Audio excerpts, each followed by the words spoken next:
Hello everyone, how are you? I hope you all are fine and doing great. Myself Abhishek Sanu and इस video में बात करने वाले हैं आईसीआर की जो काउंसलिंग की चॉइस फिलिंग स्टार्ट होने वाली थी 6 एंड 7 अक्टूबर से, वो अभी तक स्टार्ट क्यों नहीं हुई है और इसकी वजह से सारे बच्चे परेशान हैं। वो मेल कर रहे हैं, मैसेज कर रहे हैं और सबसे पूछ रहे हैं आखिर हमारी चॉइस फिलिंग कब से स्टार्ट होने वाली है। और इसकी वजह से सारे बच्चे इतने ज़्यादा परेशान हो गए क्योंकि एक डेडलाइन जब सेट कर देते हो ना 6 एंड 7, तो सबको रहता है कि इस दिन स्टार्ट होना ही है। कल तक उनको नहीं पता था क्या डेट थी, तो सब एक्सपेक्ट कर रहे थे इस मंथ में, इस वीक में, तो ऐसा चल रहा था।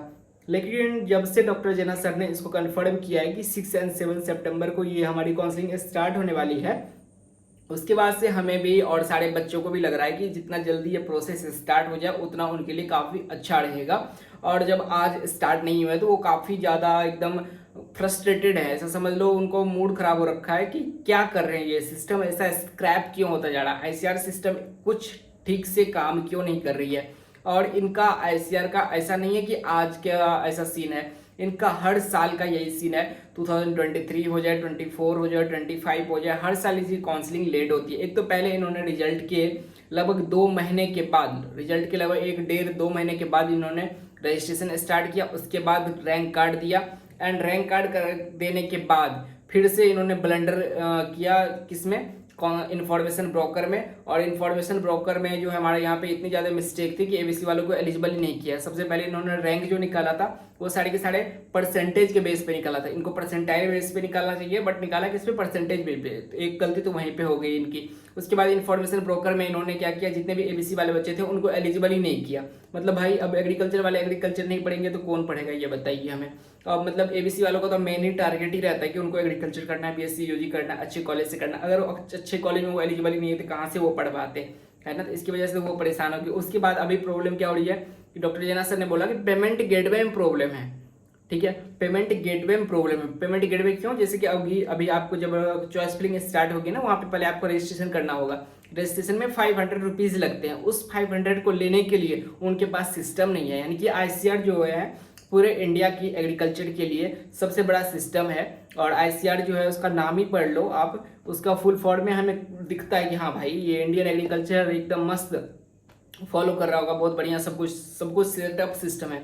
जब तक आईसीआर एक अपनी सेपरेट बॉडी थी, सीओटी के साथ मर्ज नहीं थी, तब तक सब कुछ सिस्टम था। लेकिन जब से ये सीओटी के साथ मर्ज हुआ है तब से इसका रिजल्ट में भी डिले होता है, रैंक कार्ड में भी आना डिले होता है। और जब से हमेशा हर बार ये इनका छेड़छाड़ एलिजिबिलिटी के साथ करते रहते हैं। जैसे एबीसी वालों को अभी पिछले साल 2022 से उन्होंने साइड करना शुरू किया और इस बार तो पूरा साइड ही कर दिया था। लेकिन इस बार जो हमें एबीसी वालों ने बहुत ज़्यादा आवाज़ उठाया, इसकी वजह से उनकी सारी बातें सुनी भी जा रही है। तो अभी आपको क्या करना चाहिए कि आपका काउंसलिंग जो चॉइस फिलिंग वगैरह हो अभी स्टार्ट नहीं हो जाती, इसकी वजह से आपको क्या प्रॉब्लम हो सकती है। इसकी वजह से आपको बहुत सारी प्रॉब्लम हो सकती है। जैसे कि अगर आप टाइम से कॉलेज नहीं पहुंचे तो बहुत सारे स्टेट एग्रीकल्चर यूनिवर्सिटी में वहाँ पे एग्जाम वगैरह होंगे, उस टाइम पे आपका एडमिशन होगा, उनके ऑलरेडी क्लासेस स्टार्ट हो चुके हैं। और हमारा जो मिड टर्म वगैरह होता है, जो हमारा क्विजेज वगैरह होते हैं ना, उसकी डेट फिक्स होती है। यानी कि एग्जाम कॉलेज जाने के साथ ही आपका एग्जाम वगैरह होगा, यानी कि आपको सब्जेक्ट जीरो नॉलेज जो है क्या हो जाएगा, जीरो हो जाएगा। उसके बाद आपको प्रॉब्लम होगी कि एग्जाम आप ठीक से पास नहीं कर पाओगे। एग्जाम पास नहीं कर पाओगे तो आपको स्कॉलरशिप नहीं मिलेगा, यानी कि 3000 रुपये जो मिलने वाले हैं स्कॉलरशिप वो भी चले जाएंगे। तो इसकी वजह से क्या हो सकता है, आप एकदम पूरा फ्रस्ट्रेटेड हो जाओगे कि आईसीआर ने हमारे साथ ये क्या ही कर दिया। एक तो बीएससी एग्रीकल्चर हम कर रहे हैं, बहुत सारे लोग तो मजबूरी में ही बीएससी एग्रीकल्चर में आ रहे हैं एबीसी वालों को छोड़ करके। बाकी जितने भी पीसीबी एंड पीसीएम वाले हैं वो तो बस इसलिए कर रहे हैं क्योंकि उनका नीट वगैरह नहीं हुआ, किसी का जेई नहीं हुआ, इसलिए वो कर रहे हैं। तो अच्छी बात है, एग्रीकल्चर भी करना चाहिए, बहुत अच्छी फील्ड है, कोई दिक्कत नहीं है ऐसा। बट उनके माइंड में तो एक पहले से फीड कर दिया गया ना, 3000 रुपीज़ आपको स्कॉलरशिप मिलेगा, अच्छी यूनिवर्सिटी में जाओगे, अच्छी पढ़ाई होगी, अच्छी सिस्टम होगी। लेकिन जब ये आईसीआर का सिस्टम ही आपको इतना घटिया दिख रहा है, अभी आपको लग रहा है कि हमें तो समझ नहीं आ रहा क्या कुछ करना चाहिए नहीं करना चाहिए।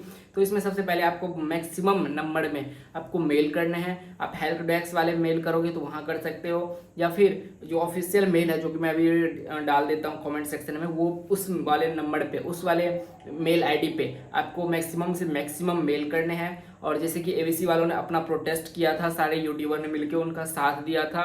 उसके बाद जितने भी उन्होंने मेल वगैरह किए थे, जितने भी सारे एग्रीकल्चर के रिलेटेड प्रोफेशनल्स हैं और सीनियर्स वगैरह वो सब साथ आए थे। ऐसे ही आपको साथ आना, एबीसी हो चाहे पीसीबी हो चाहे पीसीएम हो, तभी जाके ये कुछ हो सकता है। अब देखो डॉक्टर जेना सर ने बोला था पेमेंट गेटवे का प्रॉब्लम, और हम चाहते हैं पीजी और पीएचडी वालों और यूजी सबका एक साथ ही हम काउंसलिंग वगैरह कराएं। तो कैसे होगा भाई, काउंसलिंग कैसे होगा ये बताओ ना। आप पेमेंट गेटवे एक ठीक नहीं हो पा रहा है आपसे, कल को किसी का स्टूडेंट का पेमेंट ले लिया, पेमेंट अटक गया, तो आपको 1 साल लग जाएंगे उस पेमेंट को ठीक करने में, अगर इतना ही खराब सिस्टम है आपका तो।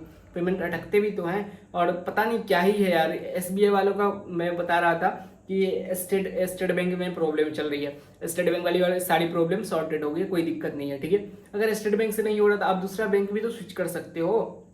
आप SBI में चले जाओ, ICICI में चले जाओ, किसी में भी जा सकते हो ना। आपको क्या है कि पेमेंट ही तो लेना है, किसी बैंकिंग के थ्रू लेना है। आप स्टेट के लिए साथ ले रहे थे, एक्सिस के साथ ले रहे, जैसे कि अभी जो भी जमीन रजिस्ट्री वगैरह हो रही थी ना इंडिया में, तो उसमें स्टेट के थ्रू जा रहा था, स्टेट बैंक ऑफ इंडिया के थ्रू जा रहा था। लेकिन अब जो है स्टेट बैंक थोड़ा सा सिस्टम उसका खराब हो रखा था, तो उन्होंने स्विच किया एक्सिस बैंक में। एक्सिस बैंक के थ्रू सारे पेमेंट ली जाती है और एक्सिस बैंक के थ्रू रजिस्ट्री की जाती है। इनफैक्ट मेरे घर में आज खुद रजिस्ट्री हुई है जमीन वगैरह की, क्योंकि इतने दिनों से अटका पड़ा था स्टेट बैंक ऑफ इंडिया के बारे में, मैंने बताया था लास्ट वीडियो में। वो आज जाके फाइनली एक्सिस बैंक के थ्रू जाके उनको सॉल्व किया। तो आप भी ऐसा सॉल्व कर सकते हो। नहीं काम करना है नहीं, बस बातें बनाना है, ये कर लेंगे वो कर लेंगे, साथ में हम निकाल देंगे। क्या ही कर रहे हैं, कुछ नहीं कर रहे हैं यार, फालतू में माथा दर्द करके रखा हुआ है। अब देखो इतना बड़ा दिक्कत है इनके साथ कि एक बार अगर किसी काउंसलिंग स्टार्ट भी हो जाए ना, तो इनको टाइम लगता है बोलने के लिए कि 4 राउंड कराएंगे, 5 राउंड कराएंगे, लेकिन एक बार राउंड स्टार्ट हो गया ना, आपको देखना कितना सरदर्द होगा, एकदम सरदर्द हो जाएगा आपका, मैं बता रहा हूँ। एक तो जो भी आपके मेंटरशिप हैं, जिन वो भी मेंटर हैं, उनका सरदर्द अलग रहता है कि कब इन बच्चों का एक बार काउंसलिंग वगैरह स्टार्ट हो तो हम फ्री होंगे। लेकिन हम फ्री होने का नाम ही नहीं ले रहे। फ्री कैसे होने देंगे भाई, इतना लंबा टाइम कोई काउंसलिंग होता है क्या ही सिस्टम, मतलब बेकार है भाई, बेकार है। ICR तो ऑलरेडी बकवास था और साथ में और बकवास होता ही जा रहा है। आप ICR की साइड पे जाओगे ना, आपकी ICR की साइड पे कुछ भी नहीं दिखेगा आपको, लिटरली मैं बता रहा हूँ। ICR की आप साइड पे जाओगे, आपको वहाँ पे क्या दिखने वाला है, बस क्या दिखेगा, यहाँ पे क्या लिखा हुआ आएगा कि notification, revise schedule, final schedule, UG schedule, PG schedule. कहीं पे इन्होंने अभी तक इतने दिन हो गए, इनको कम से कम अभी तक तो निकाल देना चाहिए ना कि आपकी काउंसलिंग शेड्यूल क्या होगी, फर्स्ट राउंड कब होगा, सेकेंड राउंड कब होगा, आपको थर्ड राउंड मॉप अप कब होगा, कुछ भी नहीं। सिंपल, हमें जब मन होगा स्टार्ट कर देंगे, आज होगा कल होगा। न्यूज एक्सप्रेस वाले को बोल दिया मीडिया में कि हाँ भाई 6 को करवा देंगे, 7 को करवा देंगे, 6 को नहीं हुआ तो 7 को पक्का, एकदम कॉन्फिडेंस के साथ। अब पेमेंट गेटवे इनका सिस्टम नहीं हो रहा है, और उस दिन बता रहे थे कि पेमेंट गेटवे सिस्टम अब ठीक हो चुका है, तो अब हम स्टार्ट कर देंगे।